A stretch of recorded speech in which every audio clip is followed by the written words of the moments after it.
안녕하십니까. 네오젠 과학학원 조민영 강사입니다. 지금부터 안곡고 23년도 1학기 기말고사 내신 분석 시작하도록 하겠습니다. 먼저 이번 안곡고 기말고사 시험의 어떤 전체적인 난이도는 중급에서 조금 모자란 중하급 정도의 어떤 수준이었다라고 생각을 하고요. 전체 난이도가 이제 그렇게 분석이 됐던 이유는 실제로 이제 아이들이 100점을 맞은 친구들이 10명이 넘었어요, 이번에. 그렇다는 것은 일단 기본적으로 변별력에서 조금 난이도가 좀 떨어지지 않았나, 변별력을 주는 형태의 어떤 시험이라기보다는 조금 난이도가 떨어진 상태에서 시험을 치른 거라고 지금 저희는 이제 보고 있고요. 일단 특이사항을 보시게 되면 이번 시험에서 이제 문제를 전체를 다 풀어보니까 이번 시험에서 전체적으로 이제 문제 해결이 어렵지는 않았지만 일부 문제들 보면 일반적인 어떤 그 통합과학의 내용에서 조금 벗어나서 중등 때, 중학생 때 배웠던 내용들이라든가 이런 부분들이 한두 문제 정도가 출제가 됐어요. 근데 이제 그렇게 출제가 되었다는 건 분명히 학교 수업에서 선생님들이 분명히 언급을 하셨을 거예요. 그 부분에 대해서 강조를 하셨을 거고 수업 중에 진행이 됐던 내용이었을 거예요. 그렇기 때문에 이제 문제를 출제를 할 수밖에 없었던 상황이었다고 저는 생각을 하거든요. 그러니까 이번 시험 같은 경우 특히 안곡고의 경우는 학생 여러분들께서 학교에서 이제 진행되는 그런 수업들 꼼꼼하게 챙기고 노트필기 잘하고 복습 잘하고 이런 부분들이 조금 더 중요하지 않았나라고 생각하는 그런 시험이었고요. 그리고 이제 논술형 문제 같은 경우는 일단 기본 개념 정확하게 알고 서술하는 형태와 그 다음 계산 과정이 필요한 그런 문제 형태를 골고루 출제를 했어요. 그래서 오히려 안곡고 시험 같은 경우는 이번에 논술형 문제 때문에 조금 학생들이 애를 먹지 않았겠느냐라고 이제 판단을 해보고 있습니다. 대표 문항 분석 보시면 일단 전체적으로 시험 범위는 넓지 않았습니다. 그래서 첫 번째 보면 물리 영역 9문항이 출제가 됐고요. 그 다음 지구과학 영역에서 15문항이 출제가 됐어요. 그러면 이번 시험에서도 비중이 좀 높았던 게 지구과학 영역이겠죠.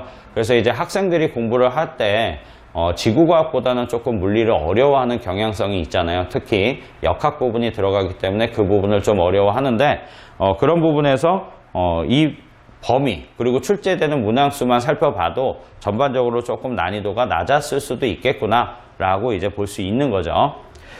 자, 물리 영역부터 보시면 일단 그 논술형 1번 하고요 2번 3번까지 논술형 1번 2번 3번이 이제 물리 영역에서 출제가 됐습니다. 그래서 기본 개념 숙지는 당연한 거고 그와 함께 문제에서 주어진 상황 해석을 제대로 했어야 되고 그리고 기본적인 어떤 단위를 변환할 수 있는 그런 기본 개념들에 대한 내용들을 출제를 했어요. 그래서 이제 그런 부분들에 대해서 좀 실수하지 않도록 유념을 해야 되는 그런 꼼꼼하게 살펴봐야 되는 그런 문제의 출제였다라고 보여지고요. 지구 영역, 지구과학 영역에서는 기본 개념 암기가 정말 충분히 잘 돼 있었다면 모두 다 맞출 수 있었던 그런 문항이었는데 거기서 이제 6번하고 17번의 경우가 아까 말씀드린 대로 학교 수업 참여가 제대로 된 친구들은 그 부분에 대해서 문제를 맞출 수 있었을 겁니다. 근데 이제 학교 수업을 조금 게을리 한다든가 참여를 게을리 한다든가 집중을 잘 못하는 친구들한테는 이 두 문제가 성적을 조금 떨어뜨리는 어떤 문제가 되지 않았을까라고 조심스럽게 예상을 해봅니다. 그리고 이제 안곡고 이제 기말 그 내신 분석은 요 정도로 요약을 할 건데요. 이제 마지막으로 이제 학생들에게 당부를 드리고 싶은 부분이 뭐냐면 2학기가 되면 이제 중간고사를 곧 치르게 되겠죠. 지금 시기가 이제 여름방학 시기여서 한참 열심히 공부를 하고 계실 텐데요. 이과를 선택한 친구들한테는 통합과학 내신 성적이 굉장히 중요하다는 거 알고 계시죠? 예. 근데 그 통합과학 2학기 중간고사 범위에 화학 반응, 즉 산화 환원 반응과 그 다음에 중화 반응이라는 부분이 이제 시험 범위에 포함될 확률이 높아요. 근데 이제 이 영역이, 이 부분이, 이 단원이 고등학교 2학년 올라가시면 화학원이라는 부분을 교과목을 공부를 하시게 될 텐데 그 중에 이제 4단원에 이제 그 내용이 포함이 되어 있습니다. 실제로 수능에서도 이 영역이 굉장히 어렵게 난이도가 높은 상태로 출제가 되는 경향이 많고요. 그리고 또 그만큼 화학에서 산화환원 반응과 중화 반응이 굉장히 중요한 부분이기 때문에 그 부분에 대해서 분명히 학교 선생님들도 인지를 하고 계실 거란 말이에요. 그래서 이제 통합과학이 그 영역이 만약에 그 단원이 포함이 된다고 하면 분명히 고등학교 2학년 화학원에 어떤 좀 심층적인 내용과 심화적인 문제를 살짝 변형을 해서 출제할 확률이 높아요. 그죠? 변별력을 주기 위해서. 그렇기 때문에 그 부분까지 이번에 여름방학식에 좀 시간 남을 때 미리미리 공부를 좀 해 두셨으면 하는 그런 바람이 좀 있습니다. 그렇게 해서 좋은 성적을 받을 수 있다면 굉장히 좋은 일이잖아요. 그죠?